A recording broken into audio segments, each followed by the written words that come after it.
एक शहर के किनारे एक पुराना सा मकान था। लोग कहते थे उस मकान का एक कमरा कभी नहीं खुलता। जो भी वहां रहने गया कुछ महीनों में घर छोड़कर चला गया। कारण कोई नहीं बताता था।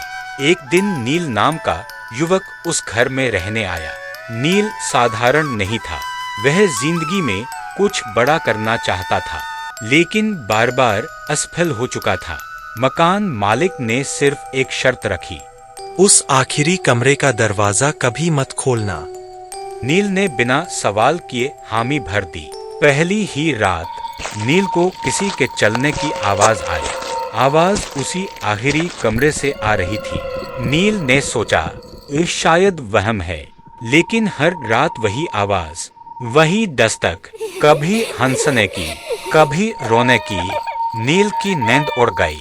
पड़ोसी बोले, उस कमरे में मत जाना, जो गया वापस वैसा नहीं लौटा। नील डर गया, लेकिन उसके मन में एक सवाल था, अगर मैं इस डर से भाग गया तो जिंदगी में क्या ही जीत पाऊंगा। एक रात नील ने हिम्मत की। हाथ कांप रहे थे, दिल जोर जोर से धड़क रहा था। उसने दरवाजा खोला।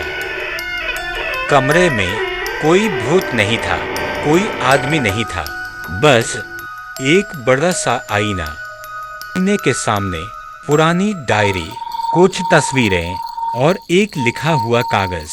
कागज पर लिखा था, जो तुम देख रहे हो वही तुम्हारा सबसे बड़ा डर है। नील आईने में खुद को देखता रहा।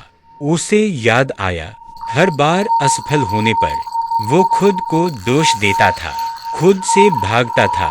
आवाजें दरअसल उसकी अपने टूटी उम्मीदें थी। मकान मालिक आया और बोला, इस घर में वही लोग टिकते हैं जो खुद से सामना करने की हिम्मत रखते हैं। बाकी लोग डरकर भाग जाते हैं। नील ने घर नहीं छोड़ा। उसने अपनी गलतियां लिखी, डर को समझा और रोज आईने के सामने खुद से बात करने लगा। कुछ महीनों बाद नील की जिंदगी बदल गई।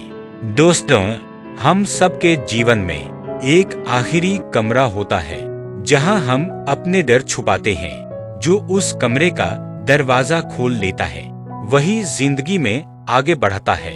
बाकी लोग सिर्फ किराएदार बनकर रह जाते हैं। अगर तुम भी अपने आखिरी कमरे का सामना करना चाहते हो तो इस कहानी को यहीं मत छोड़ना। सब्सक्राइब करो, क्योंकि अगली कहानी शायद तुम्हारे ही डर पर होगी। अगर कहानी अच्छी लगी होगी तो वीडियो को लाइक, शेयर व चैनल को सब्सक्राइब जरूर कर लेना।